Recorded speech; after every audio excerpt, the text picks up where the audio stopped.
이런 고통과 괴로움보다 욥을 더 힘들게 하는 것이 있었습니다. 그것은 바로 하나님의 침묵이었습니다. 욥은 고난이 찾아오자 하나님을 찾았습니다. 욥은 하나님께 손을 내밀었습니다. 욥은 너무나도 당연하게 하나님께서 자신을 구원하여 주실 거라 생각했습니다. 왜냐하면 지금까지 계속 그랬습니다. 그래 왔고 또 하나님은 항상 그 얼굴을 욥에게 비추시어 빛을 비추셨을 뿐만 아니라 무엇보다도 욥은 하나님의 뜻대로 온전하고 정직하였으며 오직 여호와의 말씀을 따라 행하였기 때문입니다. 그런데 하나님은 욥의 간구를 외면하셨습니다.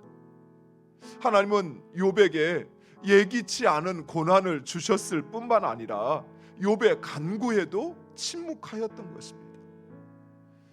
사랑하는 성도 여러분, 실제로 우리들도 이런 상황을 종종 맞이하곤 합니다. 하나님은 분명히 우리의 기도에 응답하신다고 성경은 말씀하고 있습니다. 또 하나님의 말씀을 따라 사는 자들은 복을 받는다라고 성경은 우리에게 말씀합니다. 의인은 복을 받고 악인은 화를 당한다라고 우리는 듣고 그리고 배웠습니다. 그런데 정작 우리의 삶에서 이처럼 우리가 듣고 배운 것과는 완전히 다른 반대의 상황이 펼쳐지기도 하는 것입니다.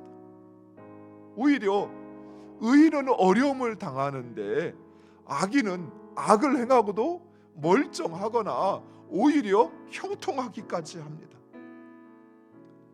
또 우리는 끊임없이 하나님 앞에 간구하고 그리고 간구하고 참고 기다리고 인내하며 기도하지만 그 하나님의 응답은 왜 그리 더딘지 마치 우리의 기도에 귀를 닫아버리신 것처럼 하나님께서 침묵하시는 그런 상황이 되어질 때 우리는 그만 무력해지기도 합니다.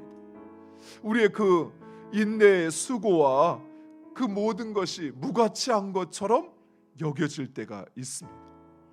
실제로 많은 사람들이 이런 상황에 직면하여서 믿음 생활을 포기하기도 하고 또는 그만 세상에 물들어가기도 합니다.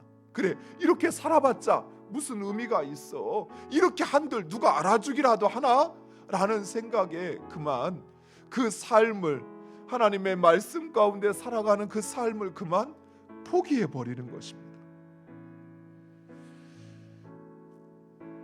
그래서 우리는 우리가 믿고 섬기는 하나님, 그 하나님을 더 온전히 제대로 알고 그리고 우리의 믿음을 더 담대히 해야만 합니다. 비록 욥은 자신에게 고난을 주시고 그리고 자신의 그 부르짖음에도 침묵하시는 그 하나님, 그럼에도 불구하고 욥은 하나님의 절대 주권에 대한 그 믿음이 흔들리지 않았습니다.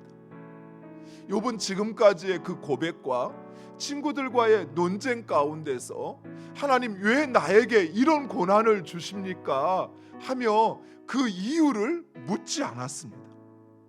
왜냐하면 욥은 그 모든 것을 자신에게 주시는 분도 하나님이시요 그것을 거두시는 분도 하나님이라는 사실, 바로 그 하나님의 주권에 대한 믿음을 가졌기 때문입니다. 사랑하는 성도 여러분, 우리가 하나님의 주권, 나의 삶의 주인 되심을 믿는다라고 고백합니다. 이것은 하나님은 그분의 뜻대로 좋은 것을 주시기도 하고 또 때로는 나쁜 것을 주시기도 하는 것은 오직 하나님의 주권이라는 고백입니다. 그렇다고 해서 그 하나님에 대한 신앙을 포기해야 할 그 어떤 이유도 욥에게는 없다는 사실입니다. 물론 우리에게는 하나님께서 행하시는 그 모든 일은 선하고 인자하시며 그리고 하나님은 처음과 끝 그 모든 것을 관통하여 알고 계시기에 우리를 가장 좋은 길로, 복된 길로 인도하신다는 그 믿음이 우리에게 있지만, 그러나 그보다 먼저 우리의 삶 가운데 분명히 가져야 할 것은, 우리가 믿는 것은 하나님께서 나에게 복을 주시기 때문에 믿는 것이 아니라 오직 하나님, 그분이 진정 이 땅에 유일하신 신이시기 때문에, 그리고 그 하나님이 나의 삶의 구원자이심을 우리는 믿기에 그 하나님을 신앙하는 것입니다. 사랑하는 성도 여러분, 우리의 신앙은 바로 여기까지 자라나가야 합니다.